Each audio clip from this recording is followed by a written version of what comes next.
चलतु फ्रेंड्स आज Friday special रे चिकन बिरयानी टिके बनैबा जोटा कि बहुत juicy and soft chicken biryani मु बनैछि कम सामग्री यूज करके आपण मध्य घरे एटा को बनै की ट्राई कर परबे। मु सेथिरे गोटे रायताटे सर्व करथिली। रायतार रेसिपीटा आपण को मो शॉर्ट्स रे मिल जबो, सेथिरे मु सब डिटेल्स दे देछि। चलतु बिरयानी स्टार्ट करवा। प्रथमे कड़ाई रे सोरिष तेल गरम करी सेथिरे पियाज और खंडे डालचीन दे देबे। पियाजटी पूरा लाल लाल हेबा जाए ताको भलसे भाजिबे।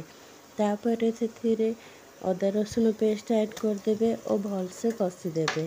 सेथिरे गोटे टमाटो ऐड करी गुंड मसला ऐड कर दे। मु बहुत प्रकार गुंड मसला यूज करे नाही, खास करके रेडीमेड गुंड मसला मु बेसी यूज करे नाही। एथिरे मु केवल हल्दी गुंड, लंका गुंड, काश्मीरी लाल मिर्च और लूण ऐड करिछि। गुंड मसला ऐड करके ताको भलसे कसी देबे। मसला कसी होला भितरे मु बिरयानी चाउलटी को हाफ एन आवर पे सोक करिया पे रखी देबी। बिरयानी चाउल जेते सोक करिवे सेटा सेते लंबा लंबा और भलरे हबो। तापर मसला कसी गई आसिकी तेल छाड़िला बेलू आपण मैंने चिकन को परिष्कार भाव में धोई देकी ताको भलसे पानी निकारिकी ऐड करदेवे मसला रे।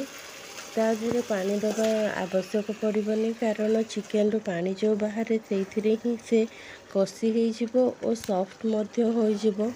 चिकन हैला भितरे चलतु आम राइस रो प्रिपरेशन करदबा।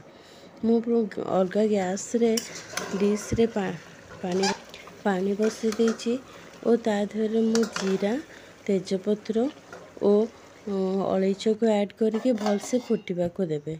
पानी भलसे फुटिले से चाउल को ऐड कर देबे और ताको 90% कुक करके गाली देबे।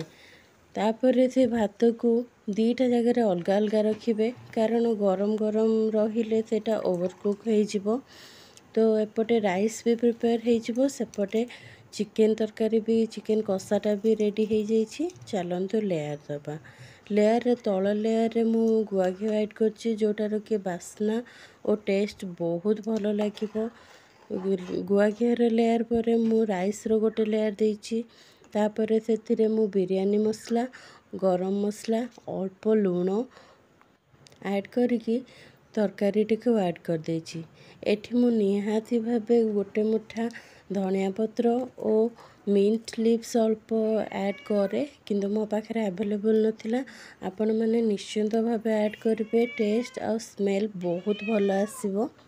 तापर बाकी थिबा राइस और अल्प बिरयानी मसला मु पुणी ऐड करके सेथिरे सिझा अंडा और पुणी गोटे चामच गुआ घी को सबआडे पकई देकी 10 मिनिट पे फुल दम रे बसे देबे लो फ्लेम रे। 10 मिनिट दम रे बसाला पर ताकू भलसे तल ऊपर करके गोलेबे, जमा भी घांटीबेनी, चाउल गुड़िक भांगी जिवो।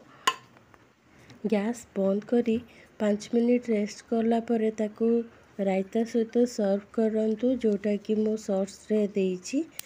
रायता सहित सर्व करे बहुत भल लागिबो। आपनकर चिकन बिरयानी प्रस्तुत हो जाइछि। एंजॉय करंतु रायता संगरे। जदि मो वीडियो गुड़िक आपण मानकु भल लागुछि प्लीज़ लाइक शेयर सब्सक्राइब कर दियंतु। आपनक लाइक शेयर सब्सक्राइब आमको बहुत मोटिवेट करे नुआ नुआ वीडियो प्रस्तुत करबा पई। Thank you. जय जगन्नाथ।